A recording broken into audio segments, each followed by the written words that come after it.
Welcome into the Cubs Recap Podcast, a presentation of our Recap YouTube channel. Also, check out our brand new website, thecapman.com. We've got merch for sale. You could sign up and get alerts on everything we're doing, thecapman.com. With Gordon Wittenmeyer, I'm David Kaplan.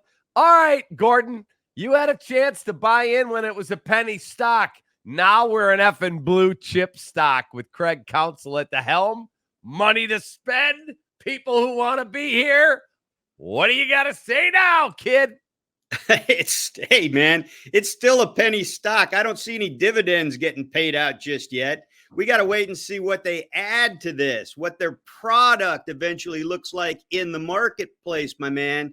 Then we'll find out just how blue this chip is. I do like that. I tell you what the best thing for the Cubs that signing Counsell did? The best thing of all was it was a torpedo to the whole of the Milwaukee Brewers, because now not just that they lose their managers can be replaced if you have players. They're going to, I talked to Matt Arnold at the GM meetings. He did suggest that the plan right now is to keep some of their guys who people think are on the trade block. I suspect that's not entirely going to be the result, but he did admit this gives us a chance to rethink some things. If they even take a half a step back, then you're talking about a massive step forward for the rest of the division, as every team in that division is trying to improve enough to get to the playoffs next year. And so that's, to me, the biggest result for the Cubs, the biggest positive result that you can point to with any sort of tangible impact right now in signing Counsell. Great move that way, no doubt. So as my cousin Vinny, I don't really know him, but I call him my friend, as he said in there, it's okay. Go ahead and say it. They all know if you had to bet today in Vegas who wins the NL Central, most intelligent baseball people, of which you are one of them, would pick the Cubs. Dude, it's wide open. It is wide freaking open. And I'll tell you why. The St. Louis Cardinals might be the most aggressive team out there in trying to add multiple starting pitchers. If they do, and I think they get Sonny Gray for starters, they will be a contender for that division title. We already think that the Brewers are going to take a step back. Fine. I don't think the Reds are ready to win the division, and I've seen them up close the last few months. The Pirates aren't going to be. So the Cubs and the Cardinals, as we sit here right now, look like they have the most potential, but they have to fill their roster to that potential. But you're not spending $40 million on a manager where he talks about the health of the organization. And I understand what I'm walking into, the pressure of this job, and I've always wanted that challenge. You're not doing that unless you got plans to go out and get some dudes. I agree. Tick, tick, tick, tick, tick. He's on the freaking clock, and even more so, Jed's on the freaking clock right now. We think they're good. We think they're in on Shohei. Terrific. Do they get him? I don't know. That may even be more about Shohei's ultimate decision than it is about whether the Cubs are willing to compete in that marketplace for him, with us knowing that whoever he goes to is going to get a boon in added revenue to their bottom line, right? So he's going to, in part at least, if not in significant part, pay for himself.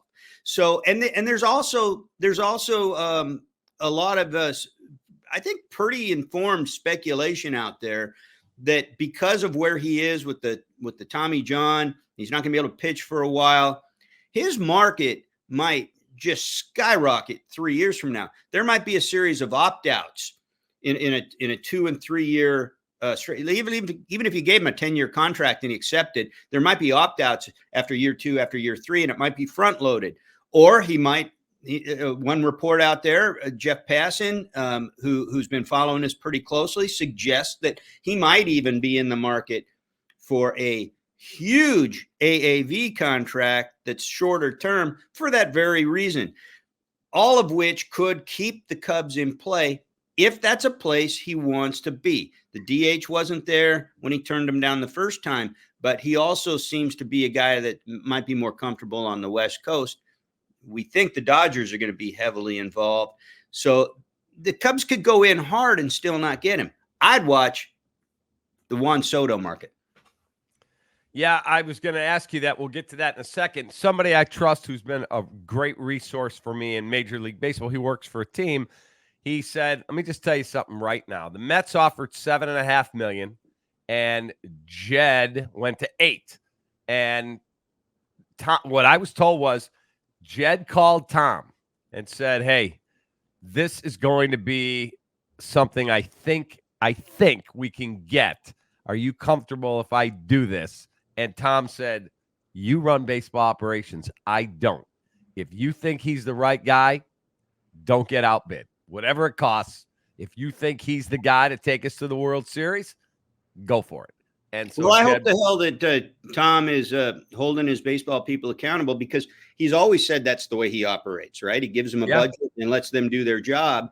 And there's no reason to think that hasn't been the case so far. The criticism that I've brought to the table, sometimes you have, is how much resources, right, that he's given his baseball people and for what reasons. So, but he has been pretty consistent about, you're the baseball people. He doesn't go try to make baseball decisions. So if this is a great decision that Jed thinks it is, then it's on Jed that it turns out that way. One thing about Craig Counsell, right? We talked about this on the emergency podcast last week when it happened, right? You can probably count on one hand managers that we all feel with the eye test, and maybe even to some extent the metrics and certainly the track records that have a positive, have like a measurable positive impact on wins and losses over the course of a year, course of several years. We've thought for years that Craig Counsell is one of those guys. The difference between him and Francona and Bochy and Dusty is World Series appearances. Never mind World Series wins. He's gotten plenty of teams to the playoffs. This has often been a forgiving division to reach that goal. What he's done in the postseason has not been really impressive. Is that on him? Is that on the resources? Doesn't provide quite the depth in the roster. He had Josh Hader and Devin Williams in the same bullpen with frontline starters and didn't get it done. So, and he's had multiple MVPs over the years. So there's reason to not just be giddy and assume things. I think he's a terrific manager. Obviously, Jed and the rest of the Cubs front office and ownership believe the same thing. Now they've got to give him the players that allow him to prove it. And they have the resources to do that. You go this big on a manager and you damn well better use those resources. All indications are they're going to. Now they've got to land some of these players. They need a legit starting pitcher in my mind, and they need a legit middle of the order bat. Those two things, if they don't get them, it's a failed offseason. Completely agree with you. And the person I was alluding to in MLB said to me, dude, Craig Counsell was never going to New York. He would have taken less if the Cubs. He said less than zero chance. He said he literally would have taken the Brewers' money, $2 million less, than go to New York. He wants to be with his kids. He's got 2 in high school in Whitefish Bay, 1 at Minnesota, 1 at Michigan playing baseball. He said, I can promise you he would never in a million years have taken the Mets job. Ever. I don't believe that he would have taken $2 million less to go back to Milwaukee and spurn a better offer from the Mets. I don't believe that, because why even go down this road then? I don't believe that. That he went into this, part of what he was doing was trying to raise the boats of a declining market for managers in the game. We saw the salaries drop a lot over the last 5 years or so. And one of his objectives was knowing that he could help that reverse that trend a little bit, or at least do his part. That was part of what he was doing. Yeah, I was told. I don't think he would have taken less. He might have driven up the Brewers' price. Maybe he didn't want the Mets as a first choice. I don't think he would have taken less. Certainly not significantly less. He would have needed to have a 2015 level, set the market type of a manager salary back when guys were making 5-6 million. The Brewers were at 5.5, and I was told there was no scenario where he was going to New York. None. Not going to live there. Not going to be away from his family like that. This way, he can get a condo in Wrigleyville. He can have his house in Whitefish Bay. His wife and kids can finish school. They can go back and forth, spend the winter in Wisconsin. We're good. Here's the other thing. I was also told he could have still gone back to the Brewers, and he would have even been closer to home. Yeah, he really wanted this Cubs job. And in fact, he said this was his dream job, to take on this challenge. Of course he did. Dream job. After you sign that contract and you're meeting the press and you're putting on the uniform, of course you say that. Take it for what it's worth, Cap. No, I believe it. Okay. You know why? Maybe it's true, but I'm not going to believe it on its face. His agent was my high school teammate. Yes. Is it Agent Barry Meister? Yes. We went to high school together. Oh, okay. I know Barry. Barry's great. Barry's an awesome dude. That's awesome fine. That doesn't mean that it's his dream job. It just kills you that here come the Cubbies. It doesn't kill me that here come the Cubbies. I just you crack me up, man. You're all fanboy on this stuff. Where's the critical eye, my man? Look, they are going to be. Jed gets criticized, or Ricketts does, when he says intelligent spending. I don't believe that they're going to go out and go, here's $500 million for Shohei. Here's $250 million for the Japanese pitcher. Here's another $300 million for Soto. There's $170 million for Cody Bellinger. No, well, first of all, no team's going to do that because there's going to be strong markets for all those players, and there's lots of teams in play. So even if they wanted to do that, they wouldn't get that done, and that's not their MO. But getting one high-level hitter like that, a left-handed hitter in the middle of that order, and getting a high-level starting pitcher, I still like Aaron Nola, although it sounds like the Phillies are going to try real hard to bring him back. Yamamoto, maybe he might. We don't. The problem with him is he hasn't pitched in this league. I mean, nowadays the scouting is so much more sophisticated, and you've got so much more track record of guys having made that transition that you can probably project pretty well. But I still like a guy that's done it in the league already, and especially when you're looking at a guy because of his age, you're probably going to have to go extreme commitment with him.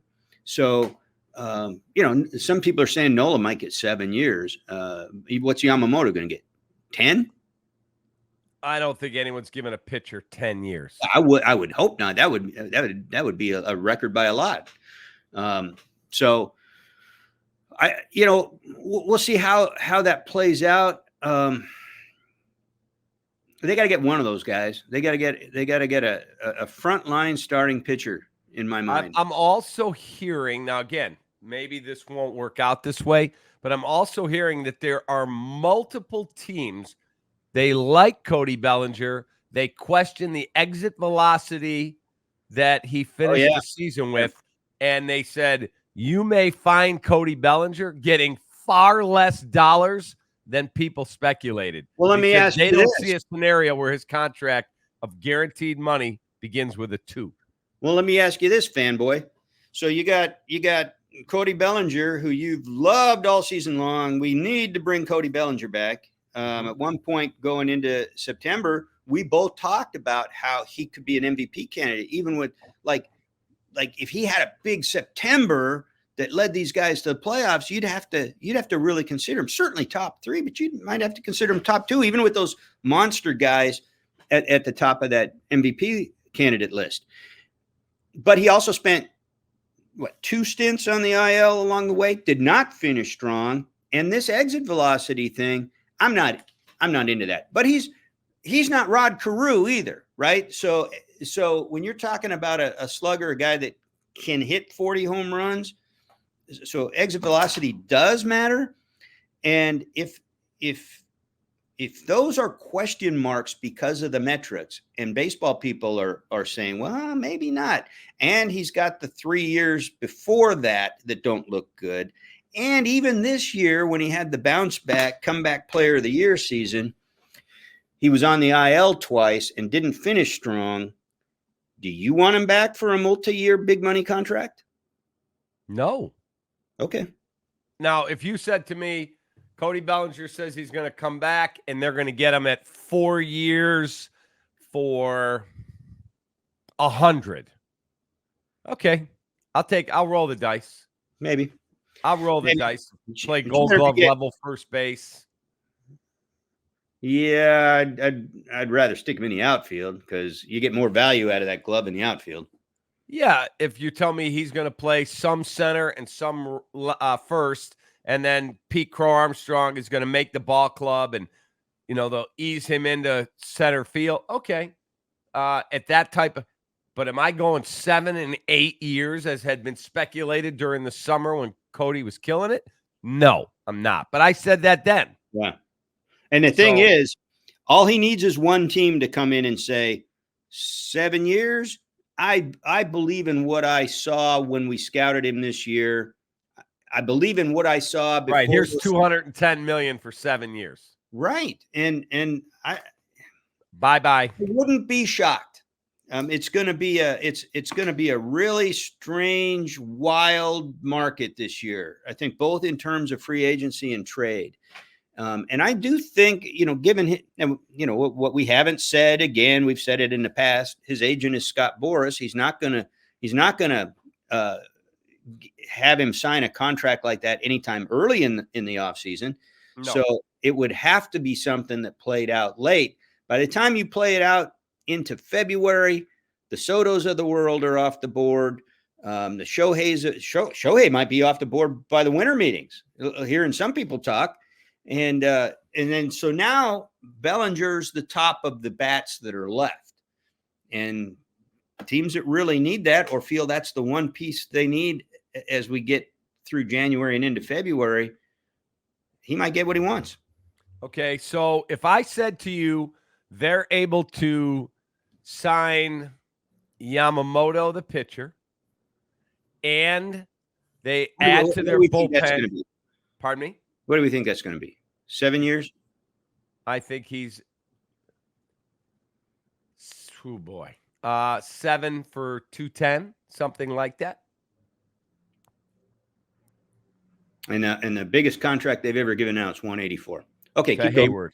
Keep going. Okay, if I said to you, they signed the pitcher, their bullpen, looks really good. They're after a Japanese reliever, and there's a handful of other. Bullpen's locked in. Jeimer Candelario is penciled in as your third baseman, and you traded for Juan Soto, but you do not get Ohtani. You do not get Bellinger back. Would you call it a successful offseason? Yeah, Yamamoto, you short up your bullpen. You got Jeimer back. And you got Soto for 1 year. You haven't extended him yet. Oh, yeah. I mean, that's one hell of an offseason. Correct. I'm not sure what their interest level is in Jeimer at this point, based on some of the buzz I heard at the GM meetings. Okay, so if they let him walk, who's playing third base? Don't tell me Nick Madrigal. I don't know. I mean, you would backfill that, mix and match. Look, the big thing is they have run prevention at enough places, especially in that all-important middle infield, like nobody else in the National League, and maybe only, I don't even know, 2 teams in all of baseball. That and if you maintain some of the outfield defense that you've put together the last couple of years, then it's about bats. And when you're talking about the non-pitchers, it's about bats. And in my mind, that's about going and getting a big left-handed, real middle of the order bat. And there's a couple of them out there that we've talked about, and maybe 3 if you count Bellinger. But those are the highest priorities. They're also the biggest expenses. So you go get those guys, And really, honestly, Cap, I figure out third base later because you got some guys that can handle it here and there. You can Did mix you and sign match. Matt Chapman? Well, sure. But he did not have a good last 3 months. No, he didn't. Did not. And his overall numbers weren't as good as normal. But what's the price tag? And and does that cost you getting these other pieces that you desperately need, that you have to have in order to be the team you want to be next year? I feel like you have to get a number one starter. First of all, you got a buddy of mine goes, we got Justin Steele. Justin Steele soared past his career high in innings. Yes. He is a 2-time Tommy John guy. Yes. I love him. You better have a backfilled option I got Justin Steele, but I got Yamamoto or I got Aaron Nola. You better get somebody like that. What you need is, it doesn't have to be a number one. But it's got to be a front line. And by front line, I mean a guy that can arguably be a number two on almost any staff. Those kind of guys. The aces are really rare. We can get into a whole conversation on what constitutes an ace and how many are actually in baseball these days. Never mind, like 10 years ago, even. So does it have to be this guy that's going to be the ace and be Jack Morris in Game 7 of the World Series and pitch 10 shutout innings? No, of course not. But it's got to be a guy that arguably could be a number two just about anywhere. A guy like that. And there's plenty of those guys out there. You get a guy like that, and you got Steele. And by the way, Steele's left-handed. That's nice. So this guy can be right-handed or left-handed. And you got Tyone, who's not going to have a worse season, I wouldn't think, unless he's hurt. You got Kyle Hendricks, who doesn't have to be the man. So you got, if those guys are at the back end of your rotation, whatever else you got in there, and you got young guys coming, you can do something with that. And in this day and age, look what the friggin' Diamondbacks did, for God's sake. They had 2 functional starters going into the playoffs. Well, your first round's 3 games. Your second round's best of 5. That's all you need if you can win the games that they start. Now you start getting into how we're going to cover a 7-game series. But to that point, what we just described, if you got a third starter in there who's either hot or just can give you innings, and then another guy that can give you multiple innings as a piggyback, now you got something that's not what they had to do when they got to the World Series, when they had a bullpen day. And if you've got left-handed, what have we seen the last few World Series, the last few postseasons? Left-handed frigging middle of the order bats win. Whether it was the Phillies getting as far as they did the last 2 years with all their left-handed, but look at what Bryce Harper does in the postseason, for God's sake. If he had more around him, he'd have won the World Series the last 2 years. You look at Corey Seager's been an MVP, a World Series MVP twice. This is what big left-handed bats do for you. So I look at number one thing I've got to get, and look, I think it'd be amazing to have Ohtani in this market. Oh my goodness. We would be doing podcasts 7 days a week. People are like, I can't get enough of this guy. And I believe you could pay for, let's assume it's $500 million. I think from talking with people in the industry, you could pay for half of his contract simply by correct, proper marketing in Japan. I agree. It's insane. So you might be able to make the case you could pay for his entire contract between Japan, between marginal increases in ticket sales that might not be there otherwise, and all the ancillary revenue that comes with ticket sales. Well, they're also one of the 12. They're not one of the 12 teams that have sold the jersey patch. Only 12 have. If you have Shohei Ohtani in a Cubs uniform, right? Hi, I'd like to be on your jersey worldwide. I'd love for Shohei to have on Zenny Eyewear or Walgreens or whoever it is. And I've heard the price is $25 million. In the world. Right. I've heard the price is $25 million a year. Maybe that's shooting high. I don't know. But if they're able to get Shohei Ohtani at 10 years for $500 million, all of a sudden I just paid for half of his contract just on my 10-year jersey patch deal. No, I'm with you. And I think we all reasonably agree that, let's say if you overpay him 500 million, 550, whatever you're overpaying is in a market for a baseball player, you defray half of that with bottom line revenues, and like any star player that's getting big money, you're going to defray some of that with marketing. But to him, it's another level with him, obviously. Yeah. And if you got another country that supports it. Exactly. So now do we think as a baseball player only, what he can bring to the competitive product, he's worth half of that? Oh, hell yes. So I agree with you. But let me ask you this. This question's been burning in my mind, like as it relates to this market, right? This market, or if you were to go to the Yankees, what was it? 2022, I think it was 2021 or 22. He was in town and I went out to the White Sox park, and it was, what was Suzuki's first year? He just finished his second, so it was 2022 or 22.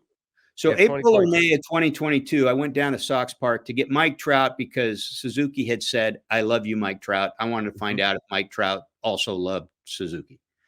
So and Trout was terrific. I got him on video talking about it. Well, Shohei Ohtani was sitting right there, and I didn't go in there looking for him or expecting him or anything else, but he was sitting in there during media availability, which is not a very long time during the day, doing nothing, sitting at his locker doing nothing. And his interpreter was right nearby. So I thought, well, I'll go ask him a really quick question about Seiya Suzuki and see what he has to say. So I went over there. And I didn't know how much English he spoke, because Yu Darvish uses an interpreter, but speaks good enough English you can communicate in English with him. So I started talking to him. He kind of looked at me quizzically. I got his interpreter over. I said, "Hey, I just want to ask him a quick question about Suzuki." "Oh, he's not talking." I said, "What do you mean he's not talking? He's just sitting right here. He's not doing anything. It's just a quick question about Suzuki." "Well, he doesn't talk on days that he doesn't pitch." I said, "He never talks on days he doesn't pitch? Are you kidding me?" I said, "Why not? I mean, I get it if he's doing something, but if he's here when it's media access time in the room, I mean, right? Why not a simple question?" I said, "He never talks." And so as this conversation is going on, the whole time he's just mute. He won't say a damn thing, and he pretends like nobody's there. The media relations people come over and say, "Hey, is something going on here?" And then the two beat writers who were on the trip come over. "Hey, what's going on over here? Is Shohei talking?" I said, "Well, apparently not. Is this policy?" And so, no, it's not policy. It's just what he decided. And that market, which is second in LA, allowed it to happen. And I wrote a column about it. Now, there are all kinds of idiots on social media, including Justin Verlander's brother, who took me to task on it because apparently they don't have reading comprehension skills. I was not ripping Shohei Ohtani. Shohei Ohtani might be the greatest player to ever live, never mind currently on the planet. And he brings a lot to this game, and he brings a lot to whatever team has him. But my question that I raised was, can the commissioner's office like this? The highest profile player in the world only talks every 5 days, if he pitches every 5 days after he pitches, to the media, which is an extension of the fans. This is the only time he's publicly available to anybody. He seems like a good guy. You see him laughing on a bench all the time. Teammates seem to like him. I don't have any grudge against him. And by the way, this has nothing to do with I couldn't care less. Like, I can still do my job whether he's around or not. It's not about a media guy grousing about availability of a player. That's his prerogative in any given moment not to talk to me. Fine. He can tell me to F off. I've had plenty of players do that. That's fine. But is this good for baseball? And then now, that was my take on it then when he played for the Angels. To think of him playing for much, much, much higher money for a record contract in a place like Chicago on the north side or in the pinstripes in New York, something like that. How do you think that policy plays there? Do you think that policy would continue? They would struggle to try and have it that way. They try and get a hold of it. There is no possible way he can go to New York, Chicago, Philly, Boston, and try that. Not going to fly. So if that's the case, does that impact, like if this is the way he likes it, does that impact his choice? Wow. So does he go play in Milwaukee? Does he go back to the Minnesota? Does he go? Or if he goes back to the Angels, it tells me he does not care about ever winning. Okay, let's put it this way. What if he goes over to LA, the Dodgers, which is the same media market? They know him. I mean, it's the same outlets that cover both teams.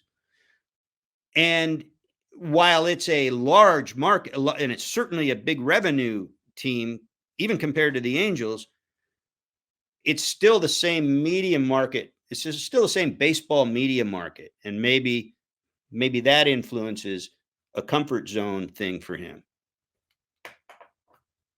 Or does he, or does this whole process make him rethink that policy and he comes out of his shell a little more publicly?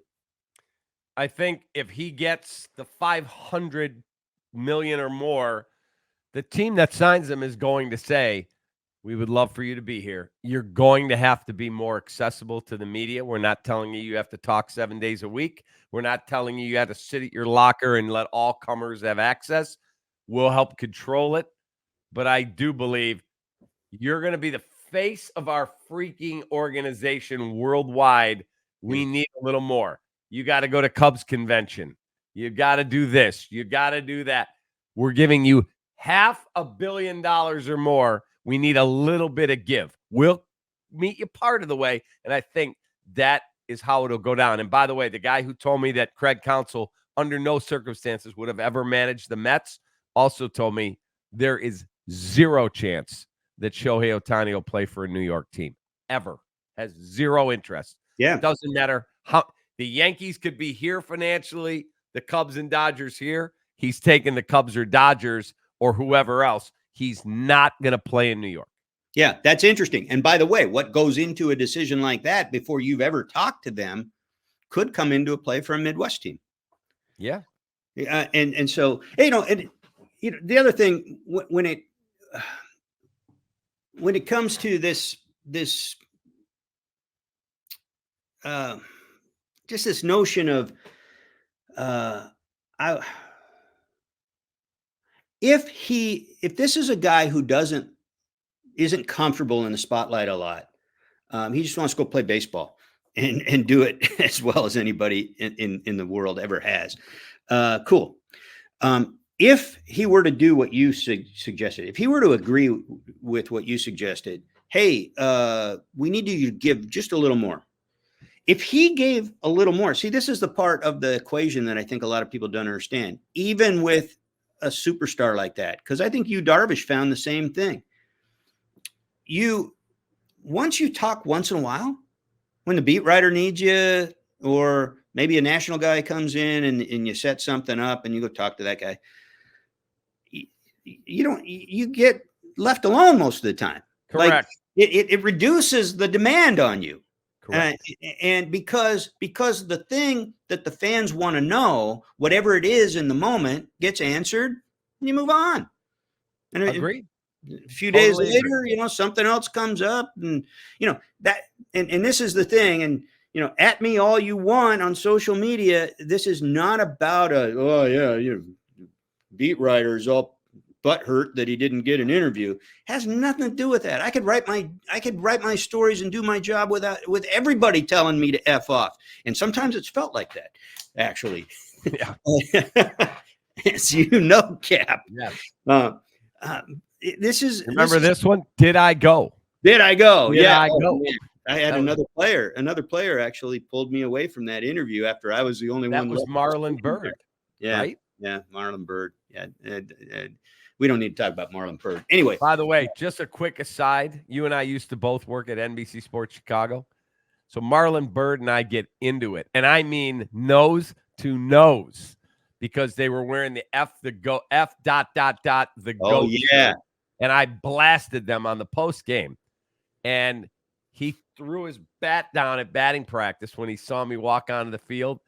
We trusted you and you blasted us, blah, blah, blah. We're nose to nose.